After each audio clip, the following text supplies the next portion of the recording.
want to talk about it. I'm going to start with this. Steve Bannon is, thank goodness, out of prison and back at the helm of his show.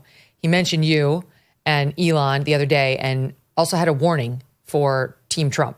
Listen to Hot 23. My fear is that some people, I think, are trying to lean on the shovel and say, look at the polls, these polls, and Trump always under polls, and he does this, so Trump's up 3, 4, 5. Hey, maybe that's the case, but that's theoretical right now. Reality is the electorate we bring on November 5th. Look, Elon Musk is one of the smartest guys in the world, right? If not the smartest practical engineer in the world. Charlie Kirk is incredibly smart. Look where they've put their efforts over the last couple of months. It is flat out get out the vote. And we have to put in superhuman efforts to support the Elon Musk of the world, to support the Charlie Kirks of the world, to support the other organizations that are out there doing this. I'm sure you're too modest to agree with how smart you are, but you are. But do you agree with every word he's spoken there? Well, I first of all, I'm so glad Steve's out of jail, and it's just so unjust what happened to him, so unjust, and that's worthy of another show. Yes, so first and foremost, I don't like cockiness. I got so upset the other day. I sent out a tweet, it went super viral, of this person that was texting me for tickets to the inauguration. I was like, what the heck? Inauguration? I was like, lose my number, and a lot of other 4-letter words. And then somebody says, I need to get on the phone with you right now. It was one of our donors, nice person. It's urgent.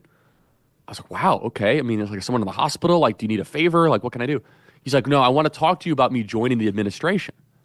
I was like, well, what administration are you talking about? You want to join the administration? You mean Biden administration? I said, there is no administration. And he's like, oh, I think Trump's going to win. I said, you are a waste of rations right now, respectfully. I said, I don't want to hear about transition.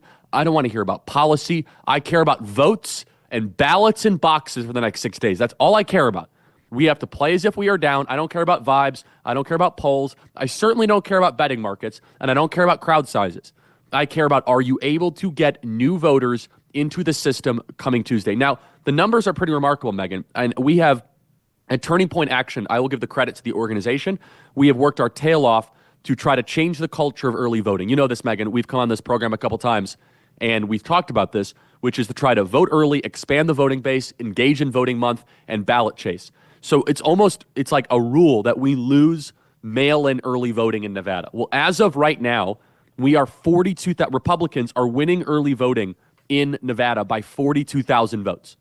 And that is just unheard of. In North Carolina, in 2020, at this point in time, Democrats had about 1.4 million mail-in votes, Republicans 1.1 million. As of right now, 2024, Republicans 1.148 million, Democrats 1.16 million, without a lot of Republicans on day of. So Democrats are down nearly 300,000 mail-in votes in the state of North Carolina, a state, by the way, that Donald Trump carried by nearly 100,000 votes. Arizona. So in Arizona, at this time, back in 2020, Democrats were beating Republicans by about 100,000 early votes. Right now, Republicans are up 127,000 votes in early voting. Now, some people might say, but Charlie, you're just transferring election day votes and you're cannibalizing. There is a little bit of that, Megyn, but it's actually far less than people realize. This is largely driven by low propensity voters, first-time voters, and people that otherwise would not vote. And even if it is some cannibalization, at least they voted. We don't have to worry about them showing up on election day. It makes the line shorter. It makes it easier for us to know who to target as we get closer. And so I don't want to speak for the Democrats. Maybe one will come on your show. But these early vote numbers are very, very good for Republicans. In fact, nationally, this is what's amazing. Democrats only have a 1 million vote advantage in early voting across the country nationally. 1 million vote advantage. And as you know, as we get closer to Election Day, the electorate gets redder and redder. Okay, can you help me make sense of John Ralston's latest post? So he's like the guru on Nevada and tweets a lot of very loving things about Kamala Harris. So I don't think he's a nonpartisan guy, but seems to actually understand the numbers in Nevada. And he says kind of what you just said. He's been doing these updates every day, and they all seem to be going the GOP's way. He says, bottom line, still not enough Clark mail ballots. Clark County is Vegas, right? Mm-hmm. That's correct. Yeah, okay. That's right. So he says, still not enough Clark mail ballots to offset GOP in-person votes and rural tidal wave. Because people are voting in person there too.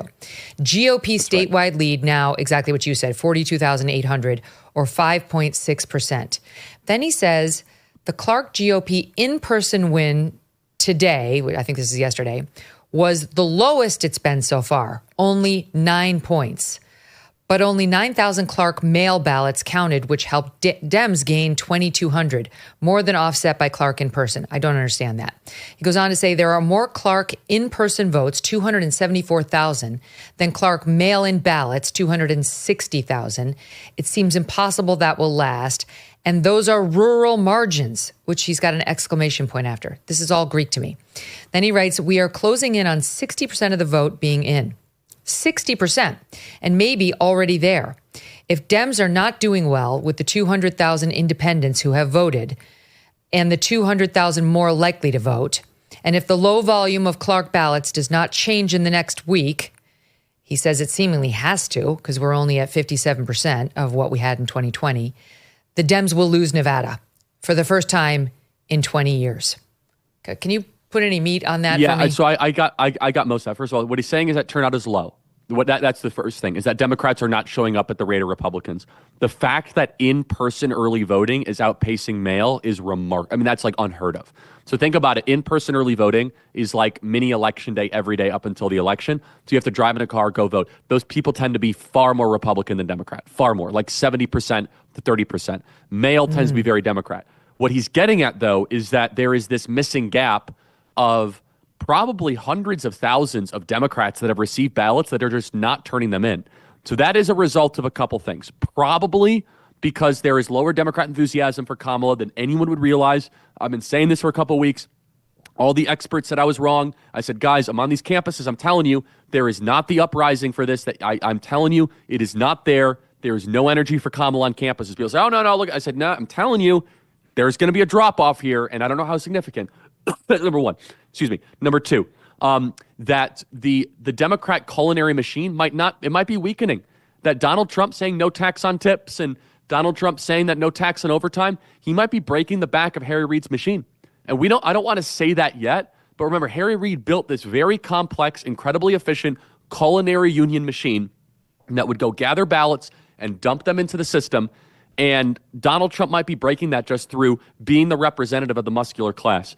What he is saying, though, what Ralston is saying, again, I'm not a Nevada expert, but I know enough to be dangerous, is that as we get closer to the election, the rurals have not roared yet. And the rurals go very, very red. And so typically, here's what happens. Typically, is that Democrats build their own firewall in Clark County, usually around, if it's a competitive race, 30 to 40,000 ballots in their direction. And then Republicans show up huge in the rurals, in Elko and in the rural part of the rural parts of the states. Washoe is usually a break even, which is right near Reno, Nevada, but it's been tilting right in recent years as more and more Californians flee California for better taxes, a better way of life. And then you just try to lose by enough on Clark County to offset it to maybe win by 10,000 votes. What we now see is Republicans leading 42,000 statewide. This is a brave new world, Megyn. We've never seen this. So Democrats need to try to chip into that Republican firewall, if not make it even. And they are running out of time. And so what Ralston is saying, though, is he's like, I think the Democrats are going to start dumping a lot of ballots. I'm not saying fraudulently, just that there's a lot of ballots out there. But there's a lot. The time is running thin. Now, the other thing is that the Jen O'Malley Dillon and the Democrats are saying, oh, no, we don't have a Nevada problem. The independents are for us significantly. I was just in Nevada, Megyn. I think that's a bunch of rubbish. I think it's going to be a wash. I spent a lot of time with people that were taxi drivers, Uber drivers, the people that make Vegas work. And understand, Trump does well in Vegas because that is like the muscular class capital of the West. You know, we think of it for all the, let's say lower parts of humanity. But to make that city work, I mean, we're talking about hundreds of thousands of service workers and chefs and linesmen and janitors and valet. I mean, that's really why that city works. And those people are tilting Trump, and they typically are registered Democrats or independents and unlikely to be Republicans. So all that to say, Megyn, the Democrats are in a panic mode in Nevada, and if the media had any honesty, they'd be covering this nationally. And the reason they're not, because they think it's going to have ripple effects in other states. But we are in a favorable position in Nevada, the likes of which we couldn't imagine. And we have 30 full-time people on the ground in Nevada every single day, legally harvesting votes and legally chasing votes every single day. Okay, let's talk about North Carolina, because there was a remarkable report yesterday via the Carolina Journal that Kamala Harris has pulled her ads out of North Carolina. According to the ad tracking firm Ad Impact, the Harris-Walz presidential campaign has changed much of its remaining ad spending in North Carolina in the last week of the election, pulling millions of dollars worth of ads from the major North Carolina media markets. Let's see, there was an October 29th ex-post election 2024. Yesterday, the Kamala Harris campaign placed new North Carolina politics ads reservations totaling $2.7 million for the final week of the election. This morning, the campaign is cutting from those North Carolina reservations. So far today, we've seen over $2 million removed from the North Carolina markets. Trump campaign's Chris LaCivita posts Kamala Harris is giving up on North Carolina, pulling money out, maybe to drop in Virginia to try and stop the slide.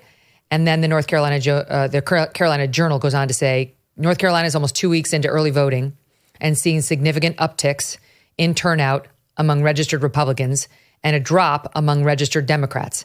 More than 3 million votes have already been cast in the election. And comparing turnout to this point in 2020, elections expert Dr. Andy Jackson of the Civitas Center for Public Integrity reports that Democrats' turnout is down by more than 340,000 voters. Republican turnout is up by 9,000. So let's do North Carolina. Yeah, and so North Carolina, they've spent a ton of money here. That's where I am right now, actually. Do an event here in North Carolina. I have another event tomorrow with the great J.D. Vance.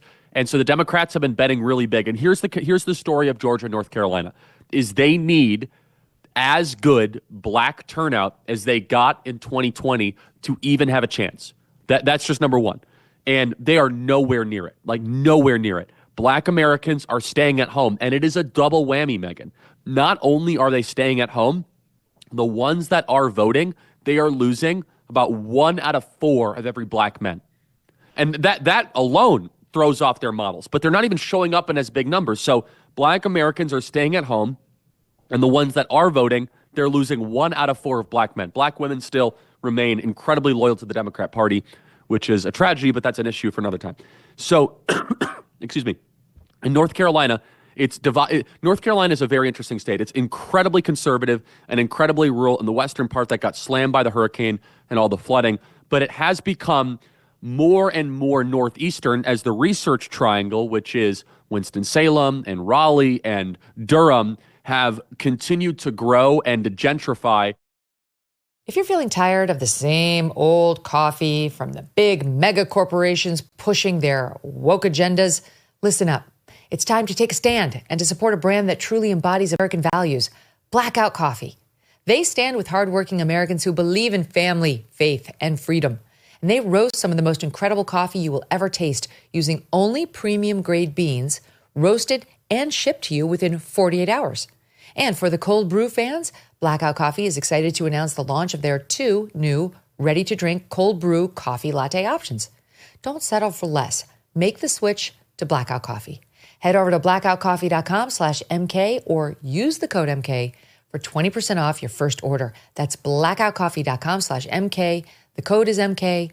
Join the movement. Taste the difference. Remember, with every sip, you are supporting a brand that stands for America. Be awake, not woke.